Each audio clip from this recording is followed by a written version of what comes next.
সবাইকে আমার কোটি কোটি প্রণাম। এই গুরু কৃপা লাভ করলে গোবিন্দ কৃপা লাভ হয়। গুরু আশীর্বাদ বর্ষিত হলে গোবিন্দের আশীর্বাদ বর্ষিত হয়। শিব গীতাতে ভগবান শঙ্কর মা পার্বতীকে বলেছিলেন, ধন্যা মাতা পিতা ধন্যা ধন্যাং সর্বকুলং তথা ধন্যাং চ বসুধা দেবী গুরু ভক্তি সুদুর্লভ। ভোলেনাথ মহাদেব মা পার্বতীকে বলছেন, অতি দুর্লভ গুরু ভক্তি, অতি দুর্লভ। অতি দুর্লভ কেন বলেছে? কারণ অনেকে মন্ত্র নেয় গুরু ধামে এসে। গুরুদেবের আমরা সারা পৃথিবী ঘুরি, দেখি, এসে বলে বাবা গুরু মন্ত্রটা ভুলে গিয়েছি, গুরুর নাম কি সেটাও ভুলে গিয়েছি। এই নামে তো কাজ হবে না বাবা। কাজ হবে বলুন? এই গুরু শিষ্য কাজ হবে না। গুরুদেব বলেছেন সকাল সন্ধ্যা তুমি আমার ভজন সাধন করো, কিন্তু সেটা করছি না, এজন্য তো ভুল হয়ে যাচ্ছে। গুরু না বজি ওই সন্ধ্যা সকালে মন প্রাণ দিয়ারে, আর না হবে মোর মানব জনম পাষাণে ভাঙিলে মাথারে। অতি দুর্লভ কেন বলেছে? কারণ এই গুরু ভক্তি অতি দুর্লভ। গুরুর অনেক পরীক্ষা হয়, শিষ্যকে অনেক পরীক্ষা দিতে হয়। গুরুদেব পরীক্ষা নেন যে আমাকে কত ভালোবাসে। হ্যাঁ, গুরু কে?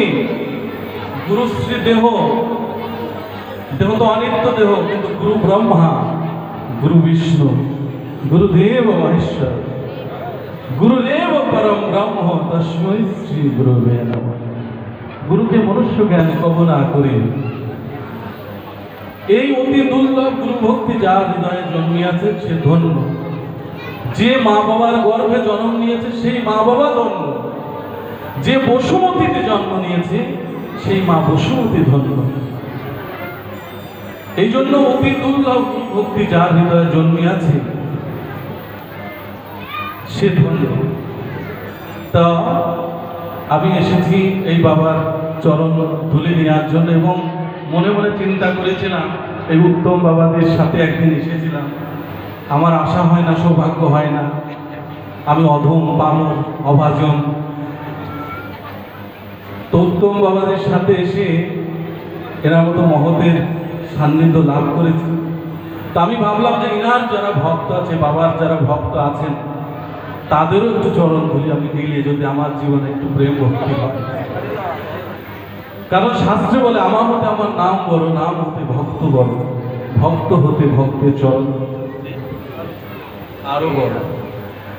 তো এমন ভাবে আমাদের অতি দুর্লভ মনুষ্য জন্ম পেয়ে আমাদের এমন ভাবে চলা উচিত যে যার কাছে ভাই হরি কথা নাই তার কাছে যেও না। যার মুখ দেখলে হরিকে ভুলে যাব তার মুখ দর্শন করো না। আমার এখানে এসে খুব ভালো লেগেছে, কারণ প্রত্যেকের ললাটে তিলক রস। হ্যাঁ, আমি অধম নরাধম, কিন্তু আপনাদের মতো শুদ্ধ ভক্তি দেখে আমি সত্যি সত্যি ধন্যাতি ধন্য হয়ে গেছি। আপনারা সবাই আমাকে আশীর্বাদ করবেন এবং চরণ ধলি দেবেন, যেন জন্মে জন্মে যদি প্রভু যদি মানব দেহ আবার কখনো কোনো দিন মানব দেহ দান করেন, আপনাদের মতো শুদ্ধ ভক্তদের যেন পাশে আমাকে রাখে। কারণ একদিন মৃত্যু অনিবার্য। আমি সারা পৃথিবী ঘুরি, আমেরিকা, কানাডা, সিঙ্গাপুর, আয়ারল্যান্ড, বিভিন্ন দেশে আমার শিষ্যরা আছে। আমি দেখেছি কোটি কোটি টাকা পয়সা, অর্থ ঐশ্বর্যের মালিক যারা, যাদের অর্থ নেই তারা ভাবছে আমার যদি অর্থ হতো, আমি যদি ধনী হতে পারতাম। কিন্তু ধনী হবার পরে মনে মনে চিন্তা করছি এর উপরে সুখ কি আছে। দেখেন সুখ নেই। প্রকৃত সুখ কোথায়? গুরু সেবা করতে। আপনি গুরু চরণ যদি ধরতে পারেন, গুরু চরণ যদি সত্যি সত্যি ধরতে পারেন, হৃদয়ে ভক্তি মিশ্রিত করে ধরতে পারেন, তাহলে আপনার এই জনম সার্থক হবে, আপনি শান্তি পাবেন, আত্মপ্রশান্তি পাবেন। আমি গতকালকে রাজর ভাগবত আস্বাদন করেছিলাম এবং ভক্তদের চরণ ধরে নিয়ে এসেছি। তো আমি বলেছিলাম এই সুন্দর ভুবন, এই সুন্দর ভুবনে আমি কেন দুঃখী? দেখুন, যেখানে ফলে ফুলে পরিপূর্ণ এই পৃথিবী, এত সুন্দর সাজানো গোজানো ভগবান এই সংসার, এর মধ্যে থেকে আমি কেন কষ্ট পাচ্ছি, আমি কেন দুঃখ পাচ্ছি? শাস্ত্রে বলে কৃষ্ণ ভুলিয়া জীব অনাদি বহির্মুখ, অতএব মায়া করে দেয় সংসার দুঃখ। আমরা সেই প্রভুর সেই সুন্দরের সাথে যুক্ত হতে পারছি না। মায়া মোহে অন্ধ হয়ে আমার আমার আমার বাড়ি, আমার গাড়ি, আমার স্ত্রী, আমার পুত্র, এই আমার বলতে বলতে আমি অসুন্দর বিশ্রী হয়ে যাচ্ছি। হ্যাঁ, তো সেই পরম সুন্দরকে আমার প্রেমময়ী শ্রীমতী রাধারানী এবং অনাদিনীতে গোবিন্দ শ্যাম সুন্দর, ওনার সাথে আমি যুক্ত হতে পারতাম, তাহলে আমিও সুন্দর হতে পারতাম। এই সুন্দর করিয়ে দেনকে, যোগ করে দেনকে শ্রী গুরুদেব, উনি যুক্ত করে দেন। হ্যাঁ, নরোত্তম বড় দুঃখী, নিতাই মনে করো সুখী।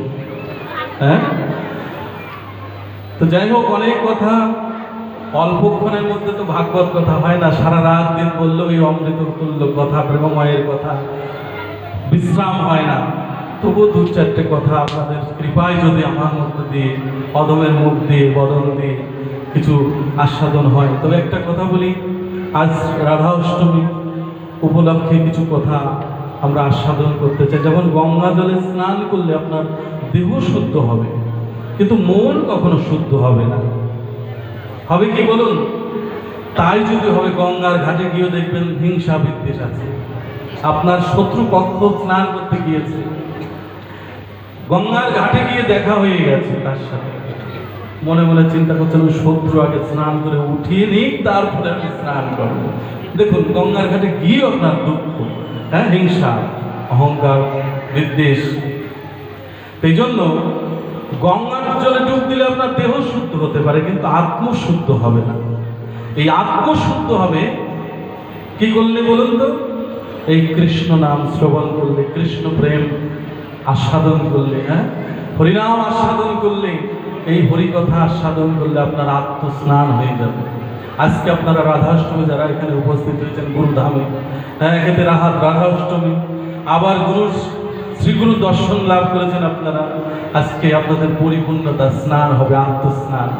দেহ অনিত্য, এই দেহ অনিত্য, আপনি যতই সাজিয়ে গুজিয়ে রাখুন না কেন, আপনার পরিত্যাগ করতেই হবে। এটা গীতার মধ্যে ভগবান শ্রীকৃষ্ণ বললেন, বসাংসি জিন্নানি যথা বিহায় নবানি গৃহান্নতি নরপরাণি তথা শরীরানি বিহায় জিন্না অন্নানি সঞ্জতি নবানি দেখি।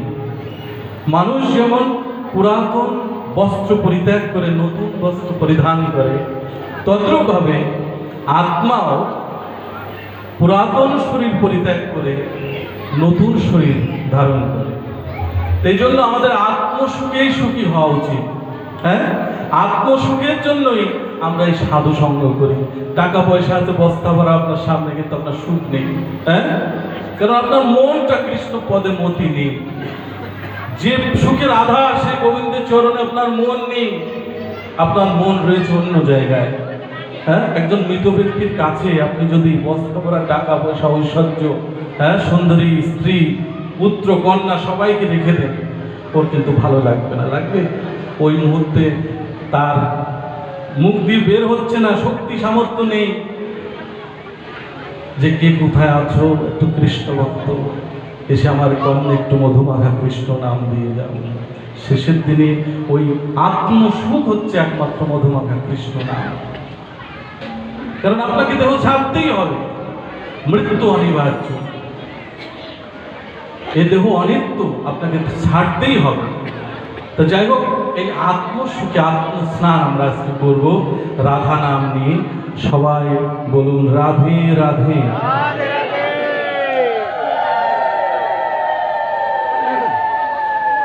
রাধা কেন বলবো বলুন তো?